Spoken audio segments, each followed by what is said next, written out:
அபிஷேகம் செய்தல்லவோ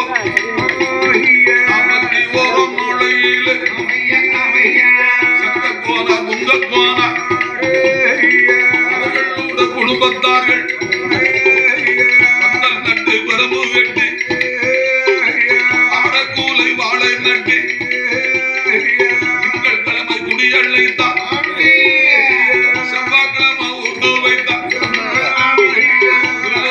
முரசோடு கைய கனியானோடு இருக்காரு முத்து தேவருக்கும் பூச்சி அம்மாளுக்கும் கோடை கொடுப்பார கூட நடக்கும் போது ஆண்டு மேளத்தோடு பாட்டு பாடும் போது முத்து தேவருக்கு போனார் சாமியாடு பூச்சி அம்மாளுக்கு போனார் சாமியாடு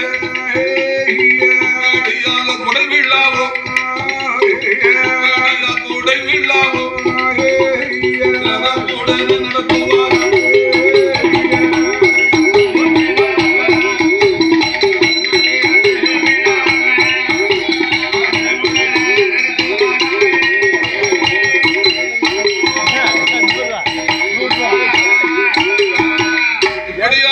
நடத்துவார் கொடை நடத்தினார்கள் 2 பேரும் நடத்தி வருகிறார்கள்.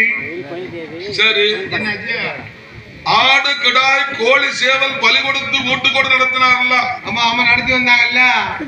ஏயா என்ன ஐயா கொடை நடத்தின 2வது வருஷத்துல பாத்தியன்னா என்ன ஆச்சு? பட்டமுத்து பாண்டியனும் கொயிலாமூச்சியும் சரி சங்ககோனாருக்கும் பொங்கக்கோனாருக்கும் ஏகப்பட்ட பணத்தை அள்ளி கொடுத்துட்டாங்க. பூரா அள்ளி கொடுத்துட்டாரு. பூரா கட்டு கொடுத்துட்டாருல ஐயா. அப்பதான் சங்ககோனார் சொல்றாரு. என்ன சொன்னாரு? அப்படியே பொங்கக்கோனாரு என்ன எத்தனை நாளைக்கு தான் நம்ம தெய்வத்துக்கு மண்பிடத்தை வச்சு கும்பிட? எத்தனை நாளைக்கு தான் மண்பிடம் போட்டு நம்ம சாமி கும்பிட? மண்பிடத்தை மாத்தணும், கல் சிலை அடிக்கணும். ஆமா மண்பிடத்தை மாத்தி கல் சிலை வைக்கணும்ல ஐயா அப்படின்னு 2 பேரும் திட்டம் போட்டாங்க. திட்டத்தை போட்டாச்சு. அப்படி இருக்கும்போது இந்த ஆலயத்துல நமக்கு அன்பளிப்பு செய்தவர்கள் யாரு யாரு? பொறுமைக்கு தருமார் கொடையிலே கர்ணர் அல்லவா? கருணர் அல்லவா? யாரையா? என் ஆண்டவன் பட்டவராயன் கொயிலாம்பூச்சி அம்மாள் திருவிழாவிலே